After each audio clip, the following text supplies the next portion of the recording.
अभी present time में कि लमसम पूरे भारतवर्ष में समूह की महिला समूह ग्रुप लोन की जो कंपनियां हैं, बैंकें हैं, फाइनेंस जो बनाई गई हैं, सभी को परमिट आरबीआई ने दे दिया। सभी को परमिट दे दिया और इतना ज्यादा कर्जे दे दिया, टारगेट रख दिया।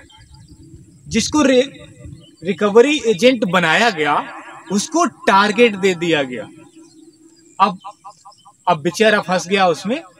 जो पैसे बांटता है उसको टारगेट पूरा करना है, तभी उसका सैलरी होगा, तभी उसका सैलरी मिलेगा, क्योंकि काम का टारगेट होता है। बहुत सारे जगहों पे होता है। जिस प्रकार से यूट्यूब पे भी टारगेट होता है। आप यूट्यूबर होंगे तो जरूर जानते होंगे, चाहे जितने भी बड़े चैनल वाले हों इस बात को जानते होंगे।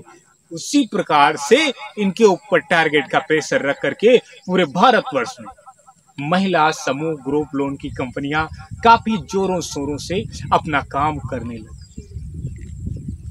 लोगों को यानी पैसा यानी कर्जा देने लग गई।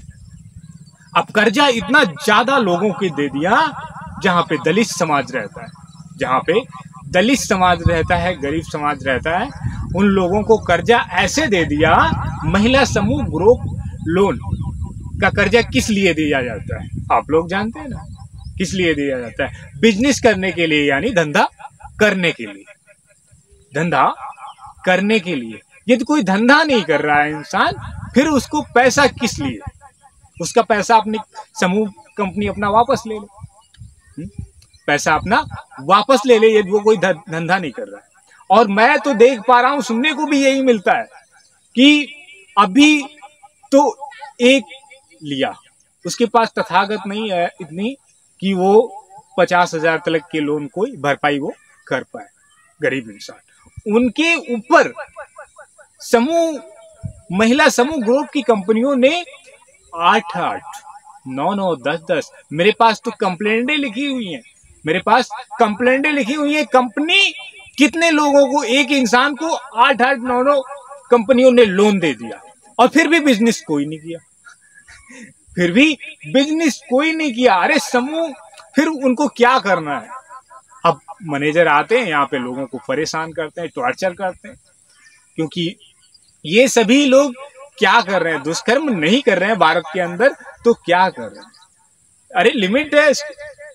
महिला समूह ग्रुप की गाइडलाइंस को तुमने पढ़ के फॉलो नहीं किया।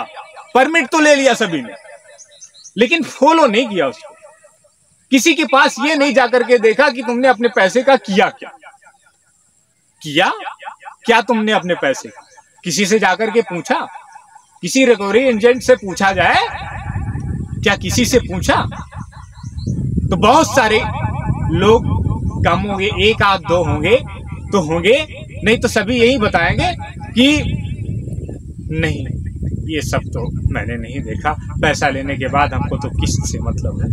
जब वो कोई धंधा नहीं करेगा तो उसके पास पैसा कहां से आएगा? किस्त वो कैसे भरपाई कर पाएगा? जब वो कोई धंधा नहीं करेगा, किस्त वो कैसे भरपाई कर पाएगा? महिला समूह ग्रुप की कंपनियों, सुन रही हो ना, जो इतना ज्यादा लोन बांट दी हो भारतवर्ष के अंदर के, अब लोगों को परेशान कर रहे हो, लोगों को परेशान किए जा रहे हो, गरीबों पे अत्याचार किए जा रहे हो। अपने रिकवरी एजेंटों के द्वारा, मैनेजरों के द्वारा पूरा स्टॉक घर पे उनके डाल देते हो। क्यों अपने आप को जेल में फंसाने का काम कर रहे हो? अपने आप को क्यों जेल में फंसाने का काम कर रहे हो? बैंक तो छूट जाएगी, फंस जाओगे तुम जो रिकवरी करते हो, मैनेजर हो। दुष्कर्म करोगे तो कानून आपको सजा देगा, क्योंकि कानून सभी के लिए बराबर लिखा था डॉक्टर BR अंबेडकर साहब ने। चाहे वो किसी भी पोस्ट पे बिलोंग करता हो, कानून किसी को भी नहीं छोड़ता, चाहे वो बेशकली गुंडा हो, चाहे वो बेशकली गुंडा हो। कोई भी गुंडा कानून के हाथ से नहीं बचता, कानून के हाथ से नहीं बचता। इसलिए रिकवरी एजेंटों, अपने आप को बैंक के नियम से चलाओ, किसी पे अत्याचार नहीं करना है।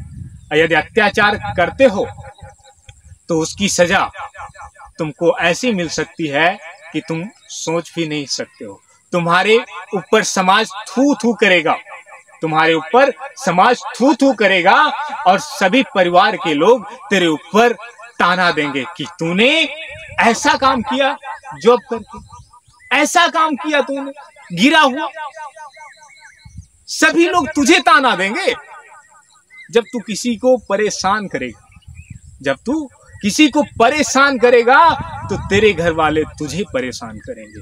अपनी जिंदगी को खुद से तू खत्म कर लेगा। जिस तरह गरीबों से कहता है कि पैसा मेरा नहीं दिया, कि चाहे जैसे भी दे मेरा पैसा दे, अपनी जिंदगी को चाहे तू मार डाल, पैसा भरने के लायक नहीं है तो मैं क्या करूं, नहीं पैसा देना है तो मर जा। तो जब ऐसी नौबत तुम सभी लोगों की आएगी तो तुम लोग अपनी जिंदगी को कहोगे कि मैं मर जाऊं तो अच्छा, मैं मर जाऊं तो अच्छा है।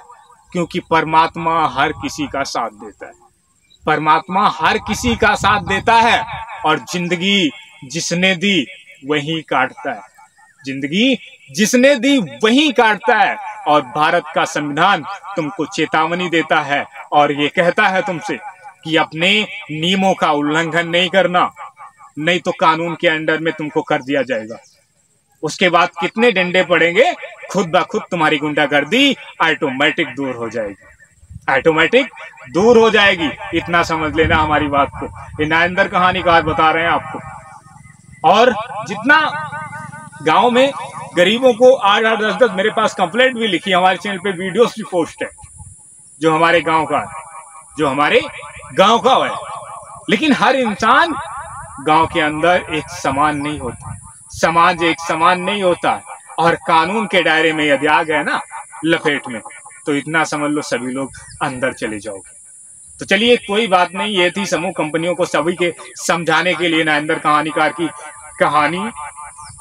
मैंने जितने भी ये समूह महिला ग्रुप के जितने भी अत्याचार भारत के अंदर के वर्ष चल रहे हैं, और ये सभी कंपनियां इतना ध्यान रखें, और जो मैनेजर होते हैं कंपनियों के, एमडी होते हैं, जो सभी अधिकारी होते हैं, सभी अधिकारी पद पे ज्वाइन किए जाते हैं। गुंडागर्दी नहीं, गुंडागर्दी नहीं, क्योंकि भारत का संविधान अभी जिंदा है, भारत का संविधान अभी जिंदा है। गुंडागर्दी नहीं करना, नहीं तो कानून के अंदर में जाओगे, जेल चले जाओगे और आपका परिवार आपके ऊपर थू थू करेगा, आपका समाज आपके ऊपर थू थू करेगा। क्यों जेल जाने से डरते हो? नहीं डरते हो? नहीं डरते हो तो गरीबों पे अत्याचार करना छोड़ दो। अत्याचार किया जिसने, उसकी सजा क्या हुई ये उससे खुद जाकर के पूछना। जिसने भी अत्याचार किया किसी गरीब पे, किसी जुर्महित पे, उसकी क्या सजा हुई ये जाकर के जो सजा भुगत के आया हो उससे पूछना।